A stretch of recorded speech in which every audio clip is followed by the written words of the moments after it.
राम राम राम राम राम राम राम राम राम राम राम राम राम राम राम राम राम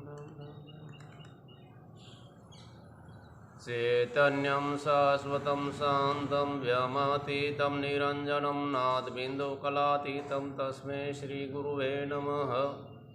सर्वसुरते शिरोरतन विराजत पदं भुजं वेदान्तं तस्मार्तण्ड तस्मै श्रीगुरुवे नमः। अज्ञानतिम्रन्धैवस्य ज्ञानाञ्जनशलाकया चक्षुरं मिलितं येन तस्मै श्रीगुरुवे नमः। गुरुर्ब्रह्मा गुरुर्विष्णु गुरुर्देवो महेश्वरं गुरुर्साक्षात् परब्रह्म तस्मै श्रीगुरुवे नमः। ध्यानमूलमूरुमूर्ते पूजामूलमूरुपदं मन्त्रमूलं गुरुवाक्यं मोक्षमूलं गुरुकृपा। अखण्डमण्डलाकारं व्याप्ति येन चराचरं तत्पदं दर्शितं येन तस्मै श्रीगुरुवे नमः। न गुरोनिकं तत्त्वं न गुरोर्धिक्पर गुरोर्प्रतरं नास्ति तत्त्वं स पूज्यते गुरुवे नमः। अज्ञानमूलहरणं जन्म कर्म निवारणं ज्ञानवैराग्यसिद्ध्यार्थ गुरुर्पादोदकं पिबेत्। अखंडानंद बोधाय शिष्य संतापहारिणे सच्चिदानंदरूपाय रामाय गुरुवे नमः। ब्रह्मानंदं ब्रह्मसुखदं केवलं ज्ञानमूर्ते द्वन्द्वातीतं गगनशतर्थतमस्यादिलक्ष्यम् एकं नित्यं विमलमचलं सर्वधी साक्षिभूतं भावातीतं त्रिगुणरहितं सद्गुरुं नमामि। राम राम राम राम राम आदो देवकी देवगर्भजननं गोपीगृहे वर्धनं मायापूतना जीवताभरणं गोवर्धनोद्वारणं कंसासेदन गौरवाद्यन्नं कुन्तीसुतः पालनम् एतत् श्रीभगवत्पुराणं कथितं श्रीकृष्णलीलामृतं। गीता गंगा गायत्री सीता सत्य सरस्वती ब्रह्म विद्या ब्रह्मणि त्रिसंध्या मुक्तिगानी अर्धमात्रा नंदचंदा भैरणी भव्य नाशिनी वेद त्रियंता पर तत्पर ध्यान मंजरी। राम राम राम राम राम राम। ओम श्री परमात्मने नमः। श्रीमद्भगवत गीता श्री पंचमोऽध्यायः। अर्जुनवाच। अर्जुन बोले, हे कृष्ण, आप कर्मों के संन्यास की और फिर कर्मयोग की प्रशंसा करते हैं, इसलिए इन दोनों में से जो एक मेरे लिए भली भांति निश्चित कल्याणकारक साधन हो उसको कहिए। श्री भगवान वाच। श्री भगवान बोले, कर्म संन्यास और कर्मयोग ये दोनों ही परम कल्याण करने वाले हैं, परंतु उन दोनों में भी कर्म संन्यास से कर्मयोग साधन में सुगम होने से श्रेष्ठ है। हे अर्जुन, जो पुरुष न किसी से द्वेष करता है और न किसी की आकांक्षा करता है वह कर्मयोगी सदा सन्यासी ही समझने योग्य है।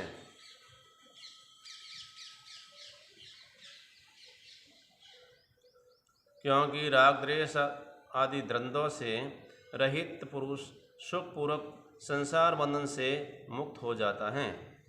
उपयुक्त संन्यास और कर्मयोग को मूर्ख लोग पृथक पृथक फल देने वाला कहते हैं, न कि पंडितजन, क्योंकि दोनों में से एक में भी सम्यक प्रकार से स्थित पुरुष दोनों के फल रूप परमात्मा को प्राप्त होता है।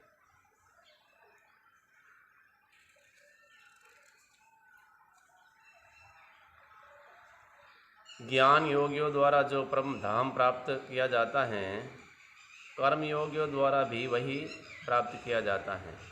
इसलिए जो पुरुष ज्ञान योग और कर्म योग को फल रूप में एक देखता है वही यथार्थ देखता है। परंतु हे अर्जुन, कर्मयोग के बिना संन्यास अर्थात मन, इंद्रिय और शरीर द्वारा होने वाले संपूर्ण कर्मों में कर्तापन का त्याग प्राप्त होना कठिन है, और भगवत स्वरूप को मनन करने वाला कर्मयोगी परब्रह्म परमात्मा को शीघ्र ही प्राप्त हो जाता है।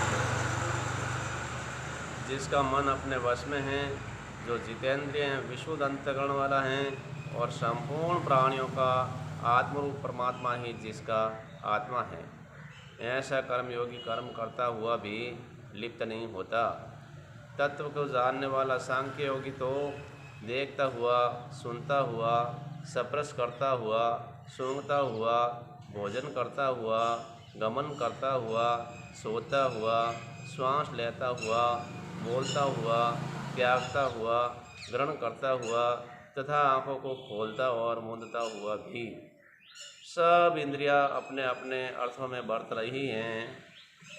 इस प्रकार समझकर निसंदेह ऐसा माने कि मैं कुछ भी नहीं करता।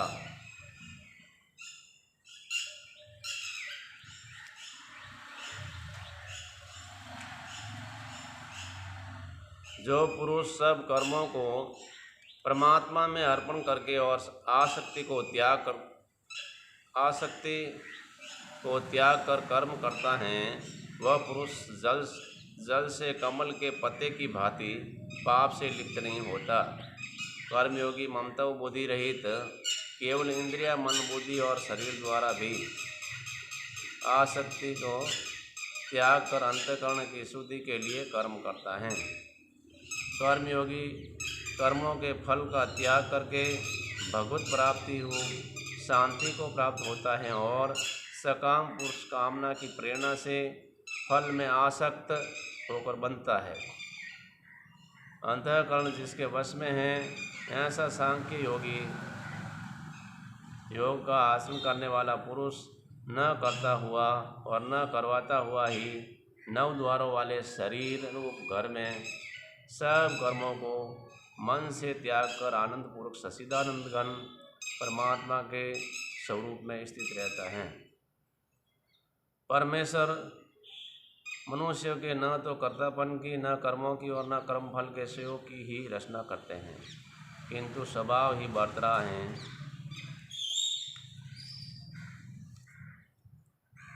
सर्वव्यापी परमेश्वर भी न किसी के पाप कर्म को और न किसी के शुभ कर्म को ही ग्रहण करता है, किंतु अज्ञान के द्वारा ज्ञान ढका हुआ है। उसी से सब अज्ञानी मनुष्य मोहित हो रहे हैं, परंतु जिसका वह ज्ञान परमात्मा के तत्व ज्ञान द्वारा नष्ट कर दिया गया है, उसका वह ज्ञान सूर्य के सदृश उस सच्चिदानंद घन परमात्मा को प्रकाशित कर देता है। जिसका मन तद्रूप हो, जिसकी बुद्धि तद्रूप हो और सच्चिदानंद घन परमात्मा में ही जिसकी निरंतर एक ही भाव से स्थिति है, ऐसे तत्वपरायण पुरुष ज्ञान के द्वारा पाप रहित होकर अपुनरावर्ती को अर्थात परम गति को प्राप्त होता है। वे ज्ञानीजन विद्या और विनय युक्त ब्राह्मण में तथा गो, हाथी, कुत्ते और चंडाल में भी समदर्शी ही होते हैं। जिसका मन समभाव में स्थित है, उनके द्वारा इस जीवित अवस्था में ही संपूर्ण संसार जीत लिया गया है, क्योंकि सच्चिदानंद घन परमात्मा निर्दोष और सम है। इससे वे सच्चिदानंद घन परमात्मा में स्थित हैं। जो पुरुष प्रिय को प्राप्त होकर हर्षित नहीं होता और अप्रिय को प्राप्त होकर उद्विग्न न हो, वह स्थिर बुद्धि संशय रहित ब्रह्मवेत्ता पुरुष सच्चिदानंद घन पर ब्रह्म परमात्मा में एक ही भाव से स्थित है, नित्य स्थित है। बाहर के विषयों में आसक्ति रहित अंतःकरण वाला साधक आत्मा में स्थित जो ध्यान जनित सात्विक आनंद है, उसको प्राप्त होता है।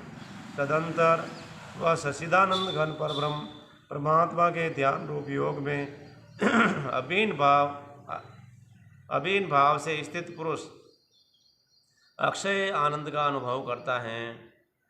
जो ये इंद्रिय तथा विषयों के संयोग से उत्पन्न होने वाले सब भोग हैं, यद्यपि विषय पुरुषों को सुखपूर्वक भासते हैं, तो भी दुख के ही हेतु हैं और आदि अंत वाले अर्थात अनित्य हैं। इसलिए हे अर्जुन, बुद्धिमान विवेकी पुरुष उनमें नहीं रमता। जो साधक इस मनुष्य शरीर में शरीर का नाश होने से पहले ही काम क्रोध से उत्पन्न होने वाले वेग को सहन करने में समर्थ हो जाता है, वही पुरुष योगी हैं और वही सुखी हैं। जो पुरुष अंतरात्मा में ही सुख वाला है, आत्मा में ही रमण करने वाला है तथा जो आत्मा में ही ज्ञान वाला है, वह सच्चिदानंद घन परब्रह्म परमात्मा के साथ एक ही भाव को प्राप्त सांख्य योगी शांत ब्रह्म को प्राप्त होता है, जिसके सब पाप नष्ट हो गए हैं, जिनके सब संशय ज्ञान के द्वारा निवृत्त हो गए हैं, जो संपूर्ण प्राणियों के हित में रत हैं और जिसका जीता हुआ मन निश्चल भाव से परमात्मा में स्थित हैं, वे ब्रह्मवेत्ता पुरुष शांत ब्रह्म को प्राप्त होते हैं। काम क्रोध से रहित जीते हुए चित्त वाले पर ब्रह्म परमात्मा का साक्षात्कार किए हुए ज्ञानी पुरुषों के लिए सब ओर से शांत ब्रह्म परमात्मा ही परिपूर्ण है। बाहर के विषय भोगों को न चिंतन करता हुआ बाहर ही निकाल कर और नेत्रों की दृष्टि को प्रकृति के बीच में स्थित करके वह नासिका में विचरने वाली प्राण और अपान वायु को सम करके जिनकी इंद्रियां, मन और बुद्धि जीती हुई हैं, ऐसे जो मोक्षपरायण मुनि ईर्ष्या, भय और क्रोध से रहित हो गया है, वह सदा मुक्त ही हैं। मेरा भक्त मुझको सब यज्ञ और तपों का भोगने वाला, संपूर्ण लोगों के ईश्वरों का भी ईश्वर तथा संपूर्ण भूत प्राणियों का सुहृद अर्थात स्वार्थ रहित दयालु और प्रेमी ऐसा तत्व से जानकर शांति को प्राप्त होता है। ओम तत्सदिति श्रीमद्भगवद्गीता उपनिषत्सु ब्रह्म विद्यायां योग शास्त्रे श्री कृष्ण अर्जुन संवादे कर्म संन्यास योगो नाम पंचमोऽध्यायः। राम राम राम हरि ओम तत्सत् हरि ओम तत्सत् हरि ओम तत्सत् हरि ओम तत्सत्। ओम शांति शांति शांति। राम राम।